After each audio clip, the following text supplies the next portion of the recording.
It's Popples. Viral news and trending stories. From Patrick Beverley's stunned awakening to Victor Wembanyama's silent but explosive repost, the NBA is finally reckoning with the legacy it tried to bury. This is why the mailman's legacy is being returned to sender.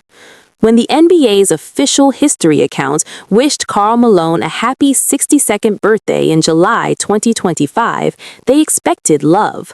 What they got instead? A digital riot. Thousands of comments flooded in, not with praise, but outrage. And then something unexpected happened.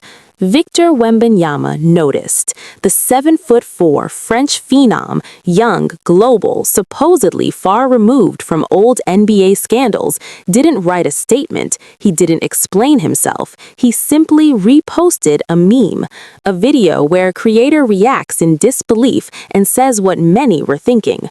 Arrest him immediately. No caption, no emoji, just silence with impact. The message was loud. Some legacies don't deserve celebration. The backlash wasn't about stats. It wasn't about MVPs or highlight reels.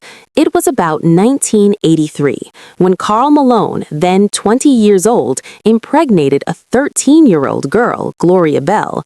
Under Louisiana law, it was a felony.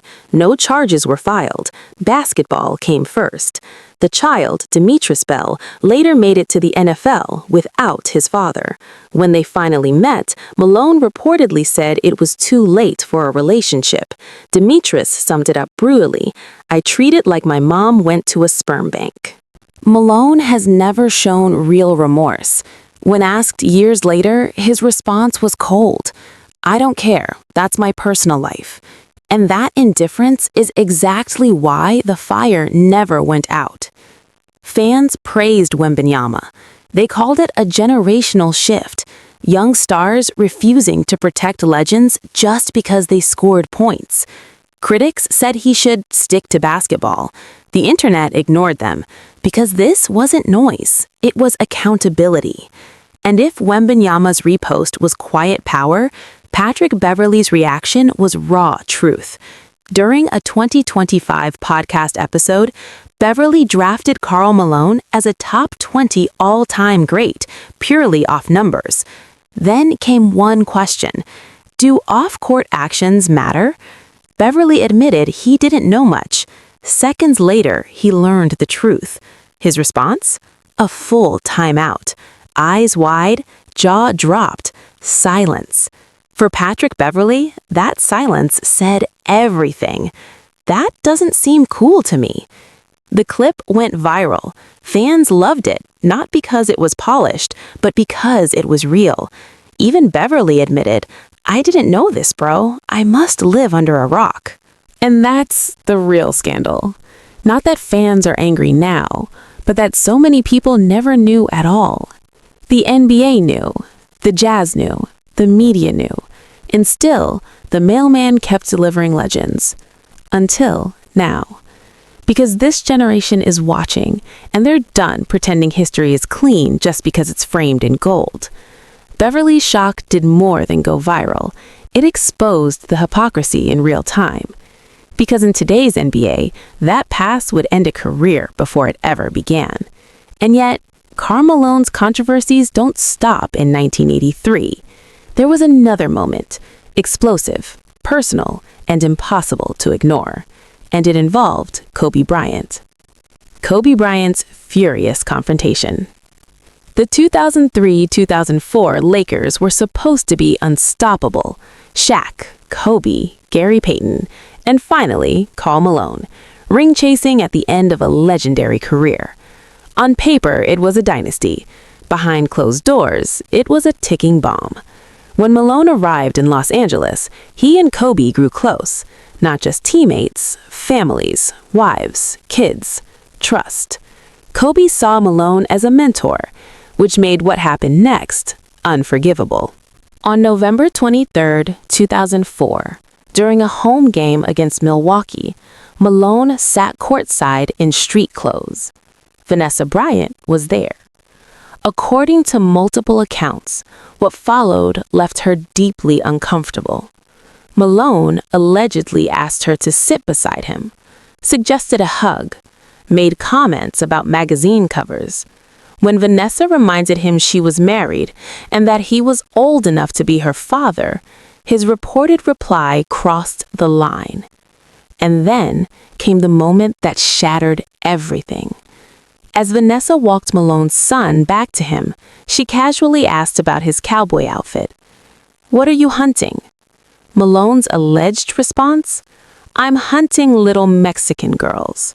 Vanessa walked away immediately. That night, she told Kobe, and Kobe didn't wait. From the car, he called Malone, furious, direct, protective. "Stay away from my wife. What's wrong with you?" In interviews later, Kobe made it clear there was no misunderstanding, only betrayal. Malone denied the accusations, calling them harmless jokes and dismissing the situation as Hollywood drama. The relationship was never repaired. By the end of the season, Malone was gone. Dominique Wilkins calls him out. But Malone's reputation wasn't damaged by one incident alone. On the court, he made enemies too. The NBA of the late 80s and 90s was brutal, but even then, Malone stood out. Not for toughness, for cheap shots. And Dominique Wilkins wasn't afraid to say it, to his face. Wilkins, one of the most explosive scorers of his era, accused Malone of hiding dirty play behind physicality.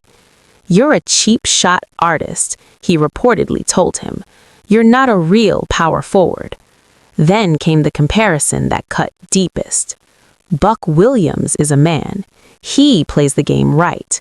You just try to hurt people smaller than you. No respect, no hesitation. The line was clear. Physical basketball is one thing. Targeting people is another. And for many players, then and now, Karl Malone crossed it long ago. There's a difference between being physical and being dirty. Karl Malone crossed that line again and again and again. The evidence is overwhelming. In 1991, he split Isaiah Thomas's forehead open with an elbow, 40 stitches. In 1998, he knocked David Robinson unconscious. He bloodied Steve Nash's mouth badly enough to earn a suspension. He rattled Brian Grant's teeth and paid a fine like it was pocket change. This wasn't random. It was a pattern. Even Hakeem Olajuwon, one of the most respected figures in NBA history, spoke up, calling the Malone-Stockton Jazz pretenders who played dirty while pretending to be clean. Coming from Hakeem, that wasn't noise. That was a verdict. Retrospective rankings regularly list Malone among the dirtiest players ever.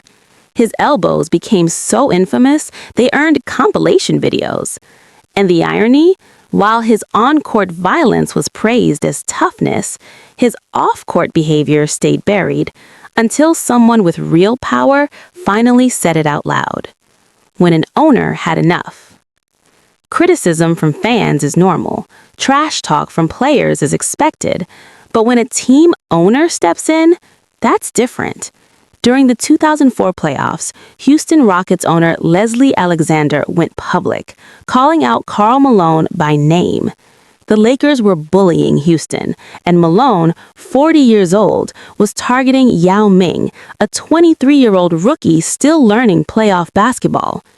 Game 4 crossed the line. Malone knocked Yao to the floor in a play that looked more like assault than defense. Earlier, he undercut another Rockets player so violently that the jersey ripped.